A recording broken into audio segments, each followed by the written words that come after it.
All right, all fives, construction for Penta. So just wanted to go over mostly the logo because the logo turned into a cabinet. So I just wanted to show you what directions I went with that. But it's all reverse channel letter, 3-inch deep, 1.5 inch off the wall with a big old Raceway on the backside to cover everything up. So I just want to go over, like I say, mostly it's the logo. Otherwise, it's just reverse channel letters like we do. Quick lay of the land. I put all the logo parts on one. You got the wall backer, and you've got the face with the returns laid out for the cabinet. You got reverse channel letters there. You got tabs all day. And then you got your Raceway, and you've got all your polycarbs for everything, and one big old pattern. So anyway, so it is about the logo. So because this thing's so big, I went ahead and I kind of went back and forth. I was going to do a matching system where you do this backer thing, and then I was going to make a same kind of thing, and then you lords it when you're done.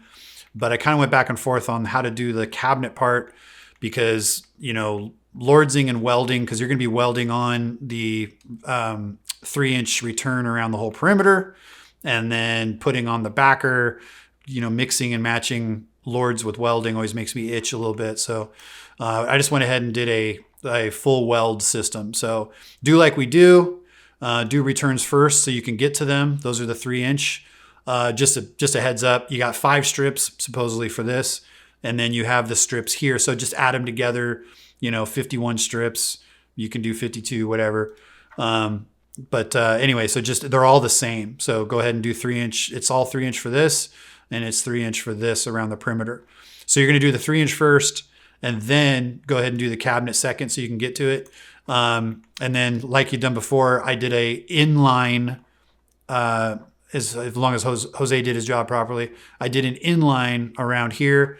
So that's going to give you a 5/32 trench. And then go ahead and just put the returns to the outside of the trench and tack them up. The main thing is just make sure that, follow the numbers. I've got number 6 goes there, and I tried to make all the bends on the inside, and then the seams are there. So for seams, make sure we're strong. That's all. This cabinet's going to be not heavy, but you know, it's going to be unwieldy. So make sure you tack these up really well. Maybe put a little bit of weld in there, run some bead a little bit. Don't be shy because I purposely made the backer super clipped. So the backer is a system where it's only going to attach at certain points, so you can see how much room you have here. So really, don't be afraid to just throw some good weld in there. We're not having to try to make it slide over a shoebox.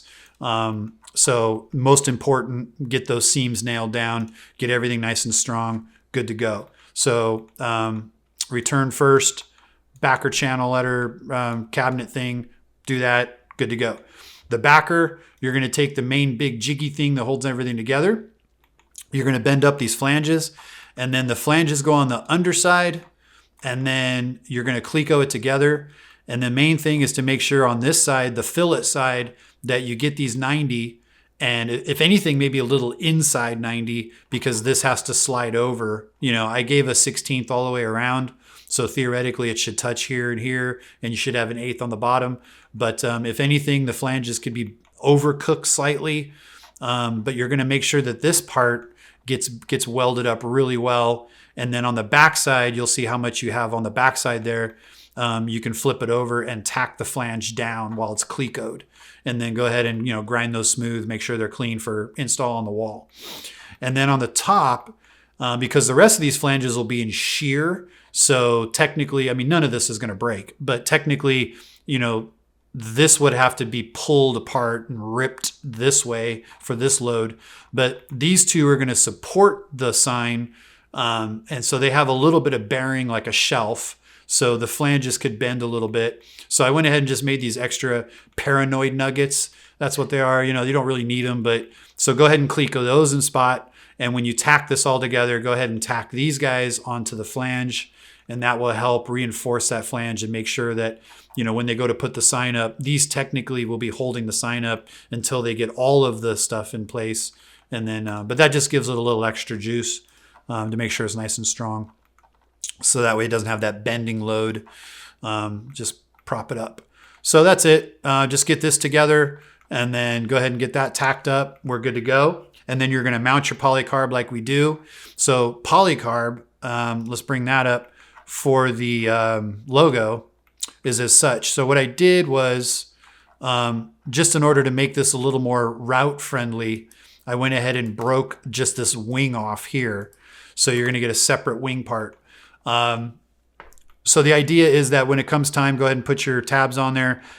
Put this inside there and mount it all as one, right? And go ahead and drill all your tabs, get it all mounted. But then when it comes LED time, go ahead and put this on your table. I put some little marks here so they line up.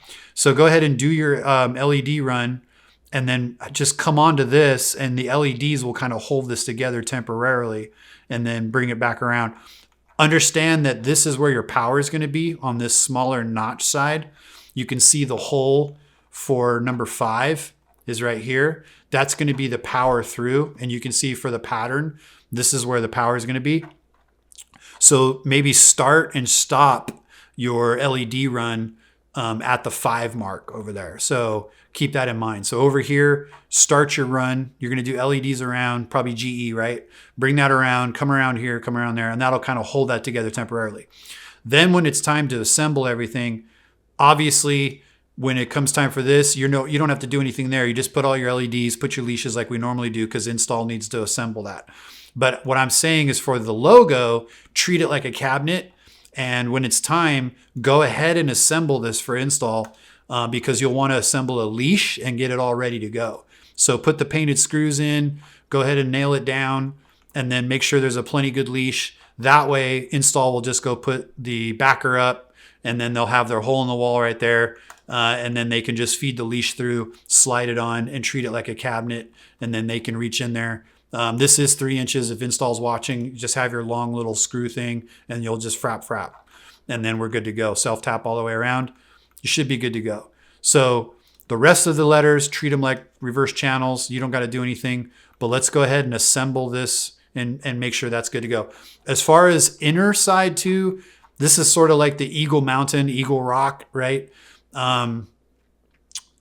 Whether or not you just put screws on the outside, around here where they're accessible, and whether you just use these as pressure on the inside and go ahead and bend the tabs.